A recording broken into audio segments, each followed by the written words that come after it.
Hello everybody.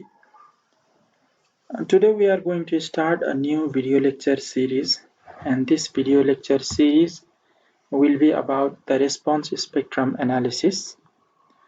In our first video lecture series on our YouTube channel Inquisitive Engineer, if you have followed our YouTube channel and if you have seen the videos, you know that in our first video lecture series we discussed on the seismic resistant design of RCC residential building. And in that series, we learned how to analyze and design a structure based on equivalent lateral force method. In that series, in our preliminary lectures, I discussed that there were various methods to analyze and design a structure. We could perform different types of linear static analysis or linear dynamic analysis or nonlinear static analysis and nonlinear dynamic analysis. So response spectrum analysis is a linear dynamic analysis method, and this analysis is also performed for the design of our buildings. Before starting this series, what I want to say is that there are some concepts associated with this response spectrum analysis, these are the concepts of structural dynamics. And if you have taken classes of structural dynamics in your undergraduate course or you have studied by yourself, then it might become a little easier for you to understand this analysis method. However, it doesn't mean that if you haven't studied structural dynamics, then you cannot perform this analysis or you cannot do the design based on this analysis. You can follow our lecture because we will perform a complete design and analysis of our structure based on response spectrum analysis. You can further explore on your own based on the materials available on the internet on this method. And if you have any confusion or if you want to clear your doubts, then you can also comment under our videos. You can comment on our video on our channel in YouTube, and we will try to clear your doubts and to make this subject even more easier to understand. So let's start with the first video of this lecture series on response spectrum analysis. And in today's video, we will be looking at some theoretical concepts and some introductory concepts regarding response spectrum analysis. We will not perform designer analysis at the first. We will just look at some theoretical concepts in our first 1 or 2 lectures, and then we will see what are the provisions regarding response spectrum analysis in our design course. We will also look at the IS 1893 code for this series also, and after looking at that codal provisions, then only we will start with the analysis and design of our structure. So let's begin with this. So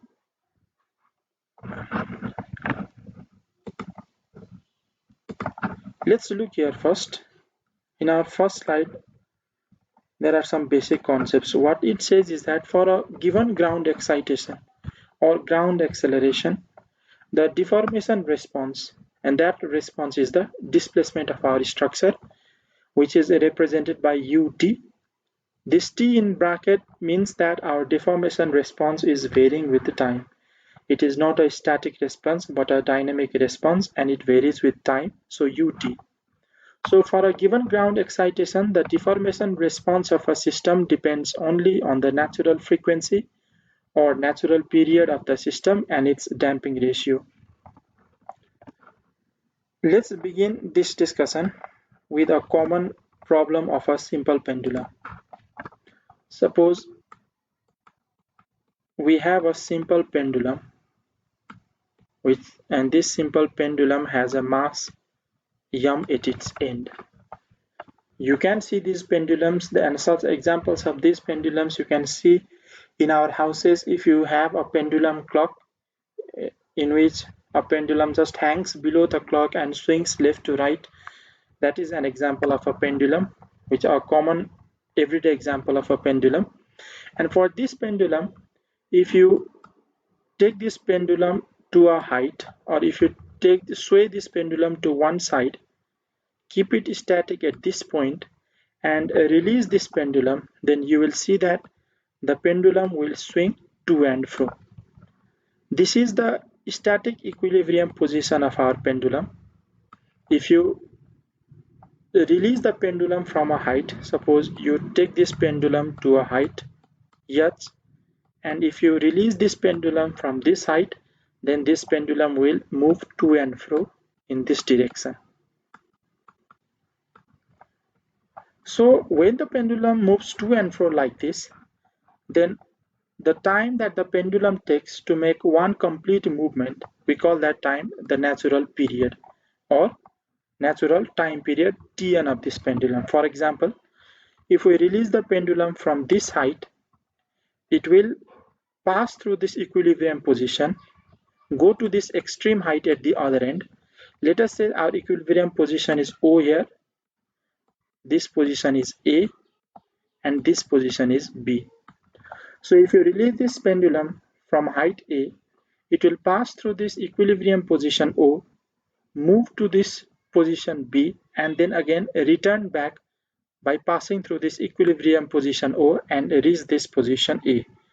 So the time taken by this pendulum to move from A, O, B and back to O and A, the time taken by this pendulum to make one complete movement and come back to its initial position, we call that natural time period. And if you know the natural time period, we know that the relationship between natural time period and natural frequency is 2 pi. Time period is 2 pi by omega n. This n in this subscript refers to the natural. So this is natural time period and natural frequency or angular frequency, circular frequency, whatever you may call this. Tn is 2 pi by omega n. And its damping ratio. So what is damping ratio? Damping ratio is a concept which tells us, let's look at this third point. Damping ratio is a dimensionless measure describing how oscillations in a system decay after a disturbance. That means damping ratio describes the decay of oscillations in a system.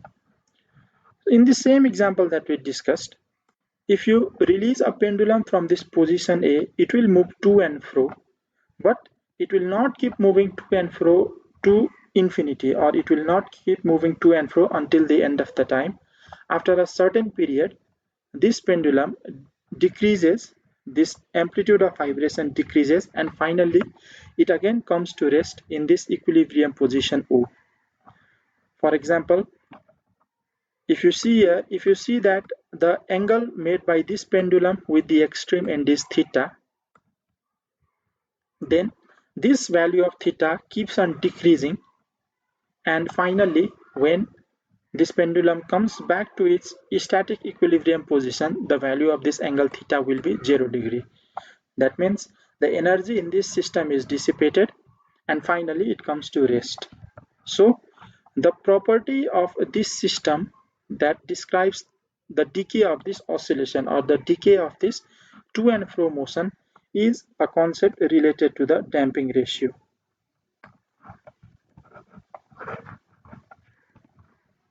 So for this example, we looked from the perspective of a simple pendulum, and this concept can also be extended to the ground movement, that is for an earthquake or for given excitation or ground acceleration, whatever you may call. So even in the case of earthquakes, the deformation response of any structure or any building depends only on the natural frequency or natural time period, which are the related concept, and the damping ratio. Thus, any two systems having the same value of Tn and zeta, this is the Greek symbol zeta which represents damping ratio. This is Zeta, zeta. So for any two systems having the same values of time period and damping ratio will have the same deformation response, even though one system may be more massive than the other or one may be more stiffer than the other.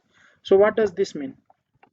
We know that we have this relation between time period and natural frequency. We also know that this natural frequency, the formula for this natural frequency is square root of stiffness divided by m. This is the formula for natural frequency omega. You should know this formula. Omega means root under k over m. So k means the stiffness of the structure and m means the mass of the structure. So if we have two different systems or we have two different buildings, and these two buildings are subjected to the same ground excitation or same earthquake, then the response of those two buildings should be the same if the values of time period and damping ratio for both of the buildings are the same. It doesn't matter if one building is more massive than the other, that means if one building has more mass than the other, or if one building is stiffer than the other. If we have this time period Tn and zeta same for both buildings, then those two buildings will have the same deformation response. That means their buildings may have the same displacement or internal stresses. So we talked about time period and we talked about natural frequency and we talked about damping ratio here. So if you look at the diagram at the bottom of this slide on your right hand side, we see that we have a graph of a decaying oscillation.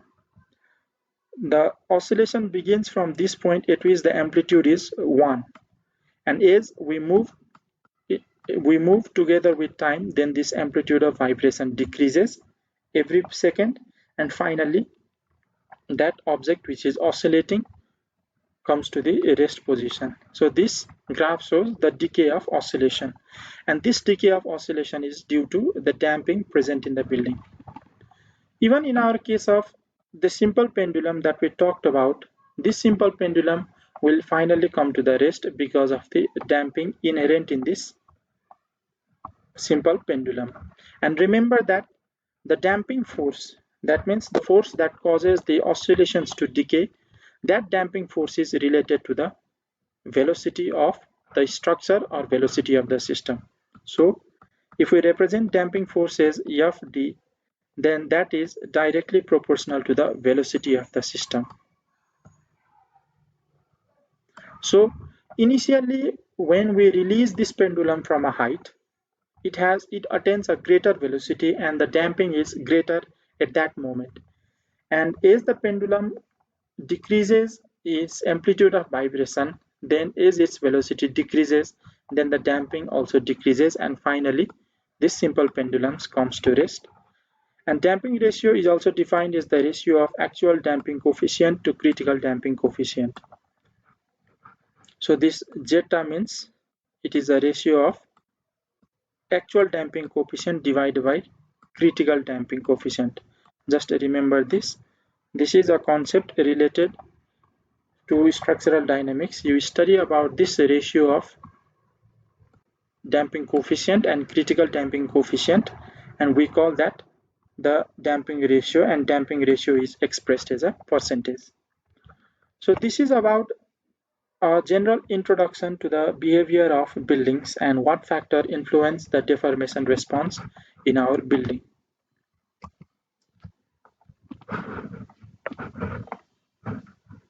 So let's see here.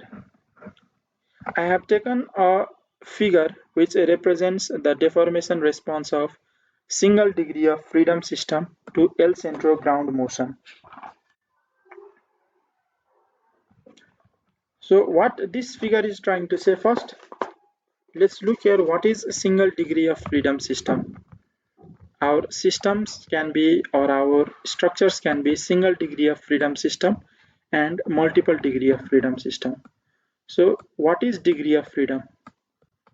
You should have learned that degree of freedom, or if you remember, we also called the degree of kinematic indeterminacy as degree of freedom. So degree of freedom means it also means degree of kinematic indeterminacy. That means the allowing or to which movements or which displacements or which deformation do we allow in our structure or in our system.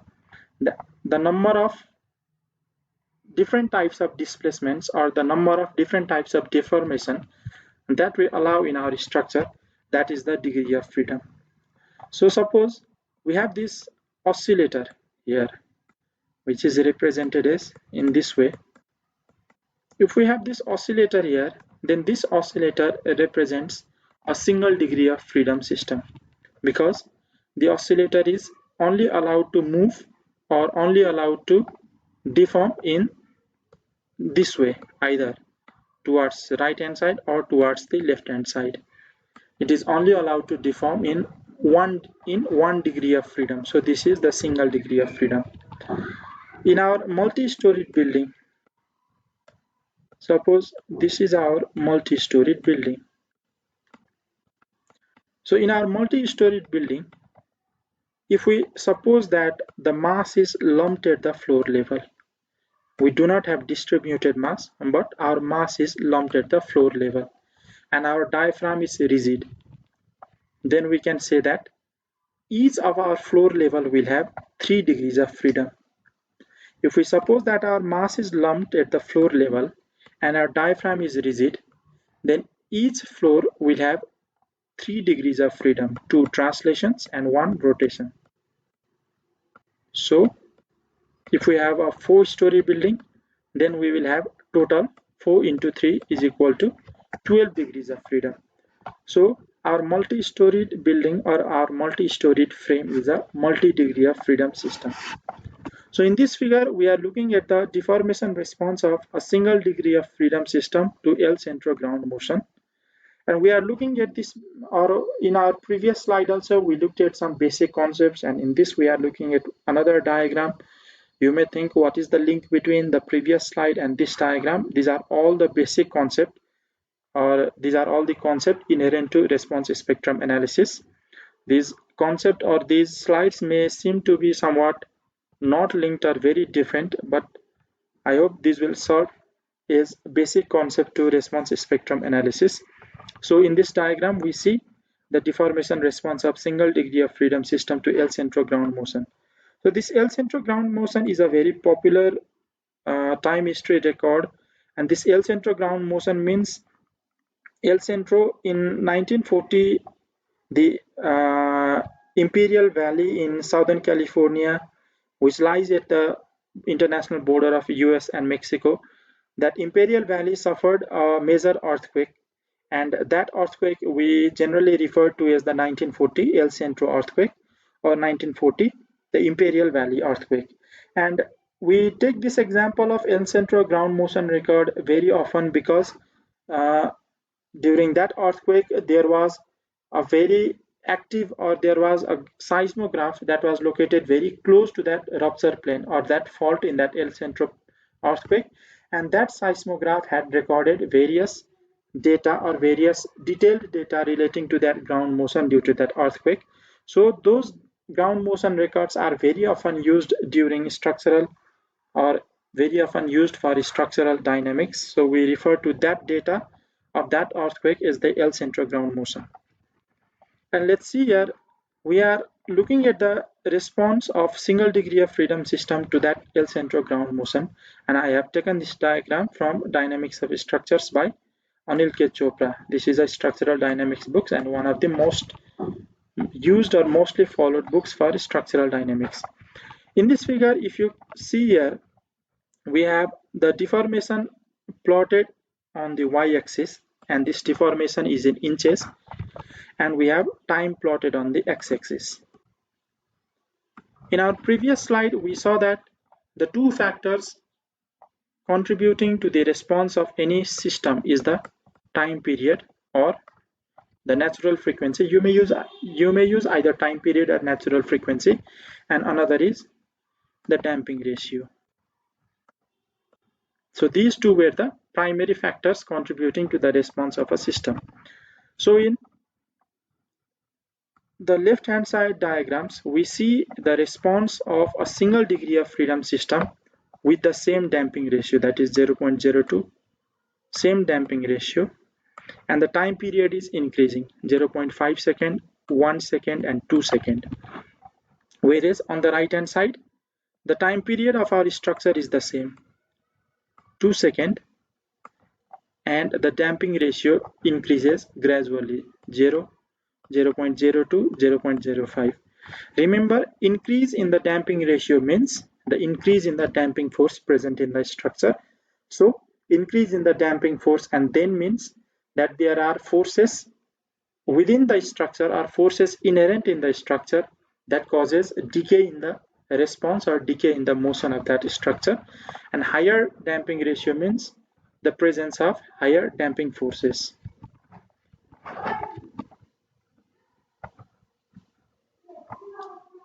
So first, let's look at the figures on the left hand side.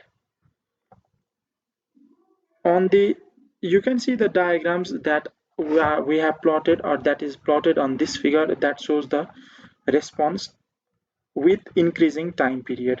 With increasing time period in x-axis, the response of the system is being plotted. And for this first figure, the maximum response or maximum deformation or maximum displacement in this single degree of freedom system is 2.67 inches, which is present here at some time. Whereas we keep the damping same in this second diagram and we increase the time period. And for this system, our maximum response is 5.97 inches, and this maximum response occurs at another time period. And further increasing the time period to 2 seconds, keeping the ratio or damping ratio same, we see that our deformation in the system, or our maximum deformation, our maximum response of the system has increased even further to 7.47 inches. So you see from these three diagrams that if you keep damping ratio constant and if you increase the time period of the system, then our deformation response or displacement also increases from 2.67 inches to 5.97 inches to 7.47 inches. It is not necessary that these three deformation or these three maximum responses occur at the same time. It may occur at different times, but with increase in time period of the structure, this deformation also increases. Whereas if you look at the right hand side, you see that if you keep the time period constant here 2 seconds, and if you increase the damping ratio, the maximum response or maximum displacement of the structure also decreases. If you increase the time period, the deformation response increases, but if you increase the damping ratio, the deformation response decreases. Here, when there was no damping, the maximum response was 9.91 inches. That decreased to 7.47 inches in the second diagram, and that decreased further to 5.37 inches in the third diagram.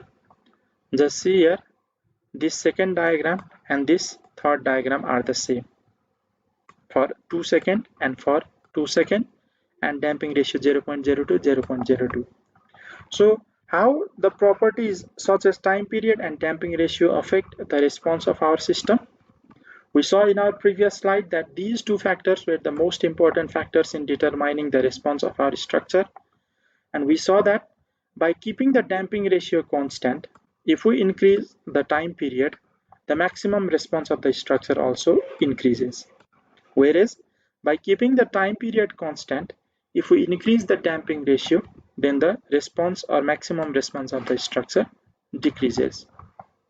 So in this figure or in this slide, we talked about the deformation response of single degree of freedom systems.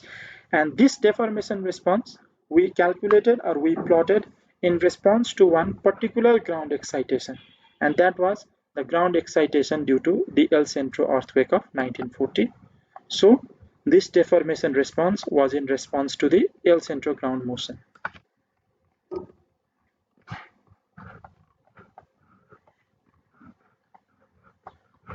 So you see that from the previous graph, we determined the maximum response of our structure, and that maximum response,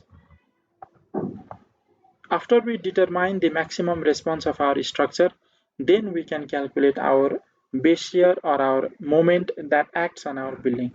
Let's see here. Once the deformation response history UT has been evaluated by dynamic analysis of the structure, Let's go back to our previous slide.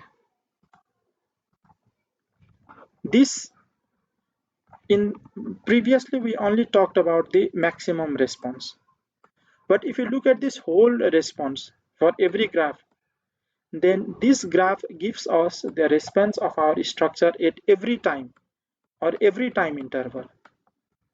We were only concerned with the maximum response, so we only talked about the maximum response in our previous discussion or our just the discussion we had.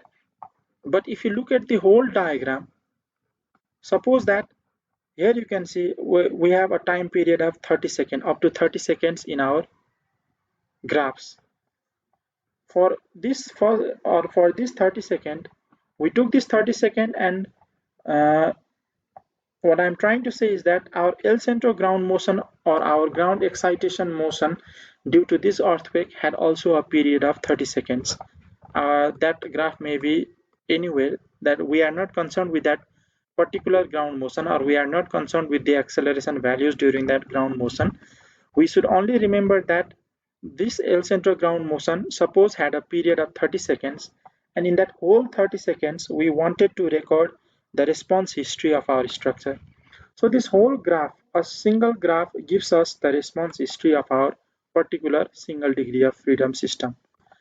We may be only concerned with the maximum response, but we may also be concerned with the whole response history of our structure also. So this whole structure or this whole graph gives us the response history of our structure. And once the deformation response history UT has been evaluated by dynamic analysis of the structure, the internal forces can be determined by static analysis of the structure at each time instant. And how can we do that? Let's see here. We know that force F means stiffness into displacement. We have this formula. We also looked at this formula in our equivalent static lateral force method, which we discussed in our first video lecture series. In that lecture series, what we did was that we modeled the structure, and modeling of our structure generated the stiffness matrix for our structure. We provided this value of F, and this value of F was our design base here, and using these values of stiffness that the model generates from our modeling itself, and this value of our base here that is calculated by using the formula given in our code, the software generated the displacement patterns in our buildings or in our structure, and based on that displacement or deformation pattern, internal stresses were calculated, and then we designed the structure for those internal stresses. Similarly, in our response history or response history analysis method also, let's look here. We have gotten the deformation, or we have generated the value of this deformation from our response history of our structures in response to a certain ground motion. From our response history, we generate these deformation values, and after generating these deformation values, K, the stiffness of the structure, is calculated, and using these two values of stiffnesses and displacement, we calculate the equivalent static force. We generated the deformation response history by dynamic analysis. So in number one, we performed dynamic analysis of the structure to calculate the deformation's response history. Response history means, in our previous slide, we looked at the deformation of our structure for a period of 30 seconds. So if we have that graph, we can find what was the deformation of our system or our single degree of freedom system at each instant of time period. So that whole graph becomes our history of the response. That graph is the history of the response of that structure to a particular ground motion. So first we performed the dynamic analysis and got this response history, and in the second step we calculate the equivalent static force using that deformation response history. So the product of K and UT gives us the equivalent static force FST, and this concept of equivalent static force, it is used because it can be related to earthquake forces specified in our building codes. And further, you can substitute the value of this k. The value of our k, we know m into omega n square, because we saw that the natural frequency of our system means square root of k by m, or k over m. And so k means omega n square into m. So omega n square into m into u2. Now we know that force means mass into acceleration. So we have this mass term here, and remaining term omega n square into ut, this is our acceleration. Sorry, this I have written it wrong here. At means not m into omega n square, but at means omega n square into ut. Omega n square into ut. We call this pseudo acceleration response. So fst becomes m into at. And remember, at means the acceleration response of a single degree of freedom system. Because in our previous slide we discussed we calculated the response history for a single degree of freedom system. This is not for a multi-degree of freedom system. So we call this AT the pseudo acceleration response. Pseudo acceleration because it is not the real acceleration that we calculated or that we got. We only got the deformation ut, and by using some formula, that is by multiplying this ut by omega n square, we got the value of acceleration. So it is called pseudo acceleration response. So let's see here, this VVT is our shear force, and VVT, it is equal to FST. FST we got K into UT, and by multiplying this VVT into height of the building, we can get the value of the moment MVT. So in this way, first remember these 2 points. First, we performed a dynamic analysis and we got the response history of our single degree of freedom system, and using that response history we performed static analysis and we got the value of equivalent static force. So we discussed, or we said at the beginning, that response spectrum analysis is a linear dynamic analysis. So here we can see that it is not a completely dynamic analysis also. Some part it is dynamic analysis and another part, or the second part, it is static analysis. So we can also call the response spectrum or pseudo-static method of analysis, or you may call linear dynamic or pseudo-static, whatever you want to call it. So we saw this diagram in our previous chapter, and we saw the concept of pseudo acceleration. That is, we saw that the static lateral force was m into omega n square into ut, and for this value, which represents the acceleration in our system, we can call m into at. At means the pseudo acceleration response of our structure. So if we plot this value of at, pseudo acceleration, in terms of g units with respect to the time period in our x-axis, and that time period for 30 seconds, and we plot that for again 3 different systems. First 0.5 second time period and 0.02 damping ratio, and again in the second diagram we increase the time period to 1 second, keeping damping ratio same, and in Tn, third diagram, we increase the time period further to 2 seconds and damping ratio still remains the same. When we plot this pseudo acceleration value with respect to time period from these 3 diagrams, now we can calculate the value of, or we can derive the value of acceleration, maximum acceleration response of our structure. For this first, we get 1.09 g. G means the acceleration due to gravity. Our units is in terms of g. So 1.09 g. For the second time period, we get 0.610 g. And for the third time period, 0.191 g. So if you see here, let's go to my previous diagram here. If you see here, our deformation or our displacement was increasing as we increased our time period. But in this diagram, our pseudo acceleration is decreasing as we increase our time period. So this is the pseudo acceleration response of single degree of freedom system, again to the same L centro ground motion. So we see that keeping our damping ratio constant, as we increase the time period, our acceleration response of our structure also decreases. By increasing time period, the acceleration response decreases. So now what actually is concept of a response spectrum?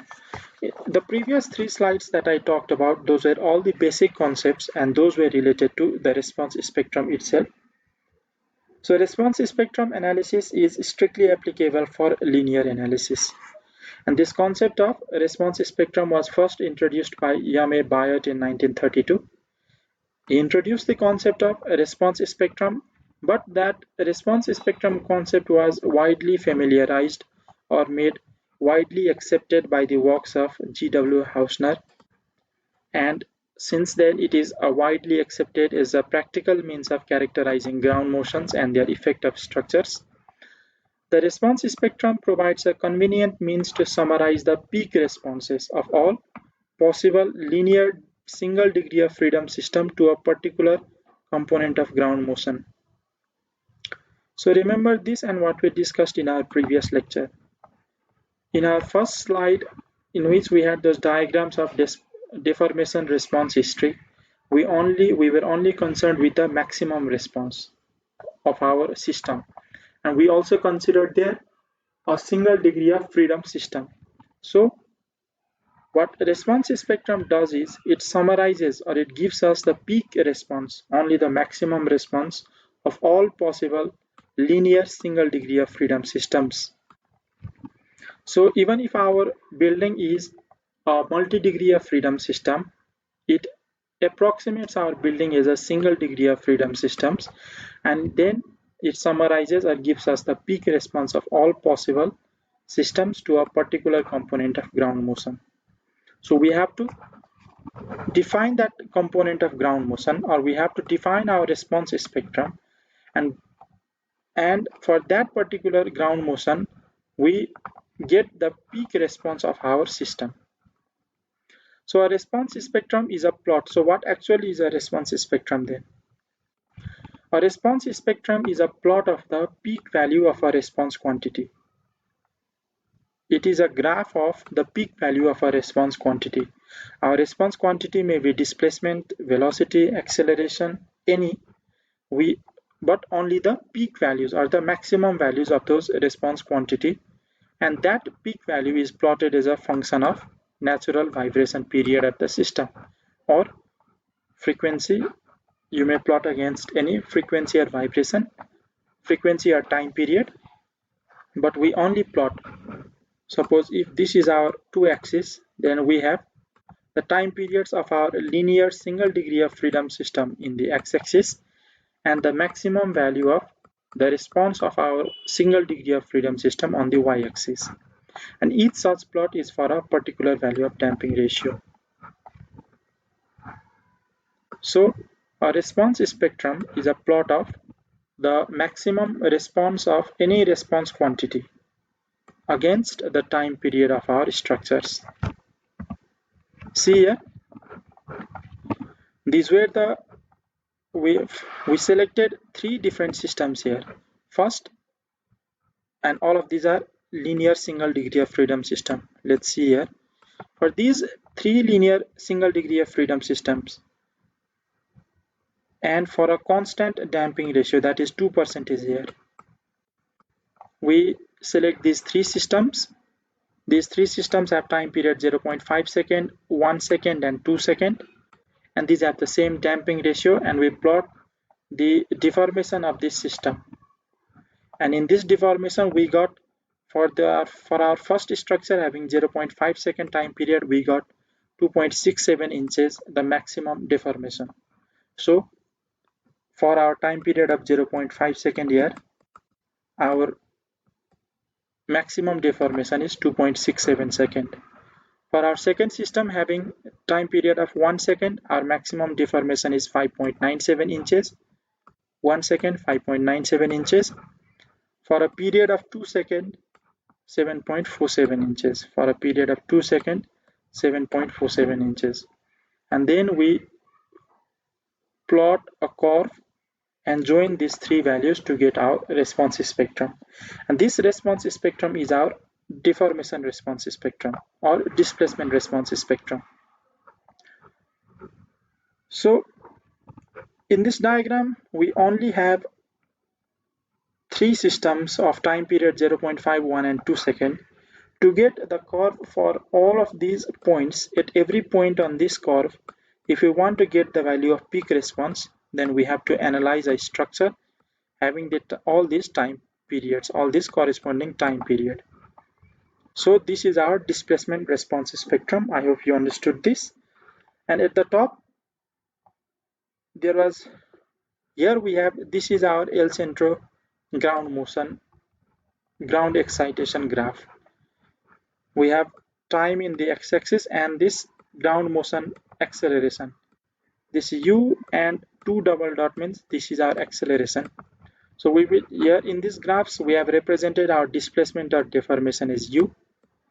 U dot means we derive or we perform the derivative of this displacement once with respect to time. So this is velocity, and u and double dot means this is acceleration. That means we perform the derivative of this u twice with respect to time. So in the y-axis we have u double dot g, that means the ground motion acceleration, and this is divided by g. So this is unitless here, not in g units, and this is our acceleration that is recorded during our ground motion. And we have calculated the response of our single degree of freedom system in response to this acceleration. We got the value of maximum response in each case, and we plotted those maximum responses with respect to time period to get the response spectrum here. And this figure may help you to clarify about the idea of response spectrum. Let us just look at the figure on the left hand side here. We have three structures. We have three single degree of freedom oscillators that are responding based on this earthquake input. This is our earthquake input. We have some ground acceleration parameter here, and in response to this earthquake input, we are seeing the nature of our three single degree of freedom oscillators, each with a constant damping ratio of zeta, but each with circular frequency f1, f2 and f3. For f1, at this point we got the value of maximum response. For f2, at this point a higher point, and for f3 at this point. If you plot these three corresponding values in our another graph, these three corresponding values, and then you join all of these values, then we get this response spectrum curve. So this is how we generate a response spectrum, and this is the concept of response spectrum. So response spectrum concept you have seen. Now what actually is response spectrum analysis now? So once you have understood the concept of response spectrum, we can look at what is response spectrum analysis. Response spectrum analysis is a linear dynamic, or it is a pseudo-static also. It is not totally dynamic method. It is a pseudo-static method, and it is a statistical analysis method which measures the contribution from each natural mode of vibration. This natural mode of vibration and mode shapes, I talked about it in our video lecture series on our design of seismic resistant structure. I will post a link of this natural mode of vibration. I'll post a link of that video lecture under this particular lecture, and I will also post a link on our video also. So response spectrum analysis measures the contribution from each natural mode of vibration to indicate the likely maximum seismic response of an essentially elastic structure. RSA response spectrum analysis provides insight into dynamic behavior by measuring pseudospectral acceleration, velocity, or displacement as a function of structural period for a given time history, that is, for a given ground excitation and for a given level of damping. This analysis method performs the analysis of our structure. We can perform the analysis of our structure based on this method, and then we can study the dynamic behavior of our structure. RSA is a method to estimate the structural response to short, non-deterministic transient dynamic events. Example of such events are earthquake and shocks. And then there are some methods of combination of modal responses. Let's hear in our first point, what is said here is that RSA measures the contribution from each natural mode of vibration. In our equivalent linear static method of analysis, if you remember, I talked about how our structure will have various modes of vibration based on the number of modes we have. For example, let us again take out this 4-storied frame. We have mass lumped at the floor level, and we saw that if we consider the mass to be lumped at the floor level and our diaphragms to be rigid, we will have 3 degrees of freedom for each floor level, 2 translation and 1 rotation. So for this 4-storied frame, we have a total of 3 into 4 means 12 degrees of freedom. For each degree of freedom, our structure will have a particular mode of vibration, and our structure will have a particular mode shape also.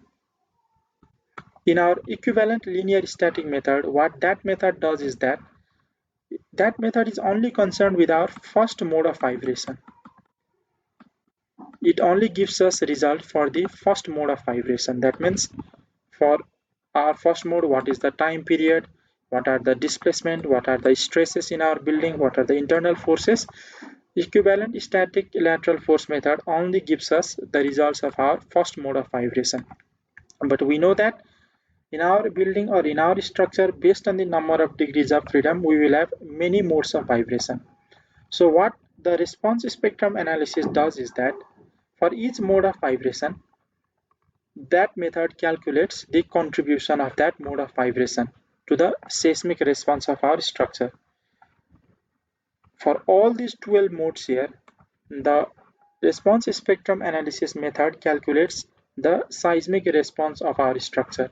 So we will have 12 different, for example, if we are looking at the time period, then we will have 12 different time periods. Or if we are looking at the displacement of any particular node here, we will get 12 different displacement for any particular node. And finally, to get the seismic response, maximum seismic response, these 12 displacements have to be combined in any particular way or combined in some way. And response spectrum analysis exactly does the same. It combines those responses, or it combines those modal responses. Why do we call it modal responses? Because we have a different response for each particular mode of vibration. So RSA method combines these modal responses by following some rule and then gives us the maximum seismic response of our structure. So that combination can be done either by square root of sum of squares or absolute sum method or complete quadratic combination method. Absolute sum means it just adds these 12 responses. For example, the absolute sum method, the response, if our response of our structure is x, then it just performs the summation from I equals to 1 to n, where n is the mode of vibration, and if we consider number of modes to be 12, then it just performs the summation of all these 12 modes to get our maximum response. And this is not the proper way to perform the sum of our responses or a proper method to combine all our modal responses, and we either use the square root of sum of squares or the complete quadratic combination method.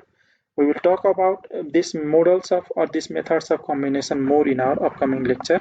Just remember that response spectrum analysis method calculates the response of our structure for each modes, and after calculating the response from all the modes, it performs the combination of those responses by following a particular rule, and we can specify the rule which is to be followed while combining those responses.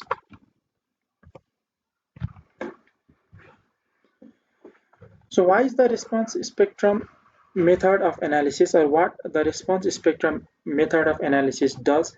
There are some 5 steps that I've listed out, and all these 5 steps are based on what we have talked till now in this lecture. So first, a modal analysis of the structure, which is a dynamic analysis.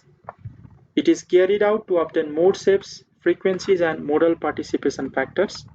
We have also talked about modal participation factors in our previous lectures. First, a dynamic analysis is performed, or a modal analysis is performed to obtain mode shapes, frequencies for each mode shape, and these participating factors for each mode shape. And in the second step, using the acceleration response spectrum, now you have understood the concept of response spectrum for any response quantity. So acceleration response spectrum means the maximum value of a response for each time period. Here we have acceleration in our y-axis and time period in our x-axis. So this acceleration response will be our seismic input. We will give this input in our software or while analyzing the structure, and using this acceleration response, an equivalent static load is derived. We talked about FST, which will provide the same maximum response as that obtained in each mode of vibration. So we perform static analysis in our second step to get the equivalent static load. And finally, maximum modal responses are combined. We talked about combination of our modal responses to find the total maximum response of our structure.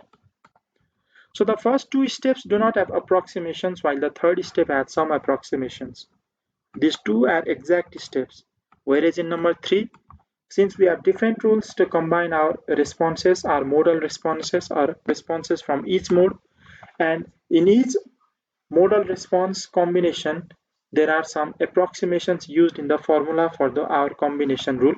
So there is approximation in the third step. So we also call response spectrum analysis an approximate analysis. But applications show that it provides mostly a good estimate of peak responses. So these are the steps, and this is some concept related to response spectrum analysis. And finally, before ending this lecture on basic concepts of RSA method, let me talk about classical modal analysis. We saw in the previous lecture how our first step in response spectrum analysis was a dynamic analysis, which involved our modal analysis. And what modal analysis gives us, it gives us the different modes of vibration based on the degrees of freedom of our structure, the frequencies or the natural time periods related to each mode of vibration, the modal mass participating factors for each mode of vibration. So the basic idea of classical modal analysis is that we can describe a free vibration response as a sum or superposition of simple harmonic motions, and the shape of each of these motions is called mode shape. So what classical modal analysis gives us is the mode shape. What is a mode shape? A mode shape is a set of relative, not absolute. It is a set of relative nodal displacement for a particular mode of vibration for a specified natural frequency. We also touched a little on mode shape in our previous lecture. If we take our example of simple pendulum again, and just remember or just get a picture of this situation in which our simple pendulum is swaying to the left in this way, then this is the mode shape of this simple pendulum. Or picture another condition in which this pendulum is swinging to the right. This is one mode shape of the pendulum. So mode shape means it is the shape that our system or our structure attains while displacing, or while we give some external force to our system and it shows some deformation. This is one deformation. and this is another deformation, and that we call the mode shape of our simple pendulum. So the properties of mode shapes and time periods associated with each mode shape gives us valuable information associated with the structure itself. Modal properties are independent of the loading on the structure. Natural frequencies are the heartbeat of a structure. So remember that this modal analysis can be performed even when we have not applied loads on our structure. These modal properties, that means our various modes of vibration, our various mode shapes, our various time periods and frequencies associated with those mode shapes, they are not dependent on the loading of the structure. Rather, modal analysis can be performed before applying any load of the structure, and by studying the results of our modal analysis, we can see if our structure is a healthy structure or not. That means if we look at the deformation after performing the modal analysis, and if we see that there is torsion in our building in the very first mode of vibration, or if there are some irregular deformation, then that result of modal analysis, such result of modal analysis shows us that there is some deficiency in our structure and our structure is not healthy, and we may have to revise our structure, or we may have to perform the modeling of our structure in a different way. So for a structure which is well proportioned, it has well defined or proper mode shapes, and that also can be evaluated after performing modal analysis. And modal analysis is a precursor to most types of analysis. That means modal analysis has to be performed before performing every other type of analysis, whether it is gravity load analysis, response spectrum analysis, time history analysis, pushover analysis, because before performing any types of analysis, we have to check that our model is a healthy model and there are no deficiency in our model. For example, let's see here. Let's see the second figure first. We have a plan of our building with symmetrical mass and stiffness in both x and y direction. And for this, after we perform the analysis, we see that our first two modes are translational modes. That means our structure, or it is easiest for our structure to translate in either x direction or either in y direction. That is the principle of mode 1 or mode shapes or modes of vibration of our building. Our mode 1 and mode 1 is the fundamental mode of vibration. In our fundamental mode of vibration, our structure tends to just translate along one horizontal direction. And torsional mode, we are only seeing this torsional mode in our third mode of vibration. That means this our structure is a healthy structure because our structure just tends to translate in two horizontal directions, and torsional mode or the torsion behavior in our building is not a primary or fundamental mode of vibration. But in this upper diagram, in which we have unsymmetrical mass and stiffness, our structure tends to twist around a vertical axis in our very first mode. In our second mode only there is a translation, and again in our third mode there is some sort of torsion. So we see that this is not our healthy structure because the very first mode of vibration is a torsional mode of vibration.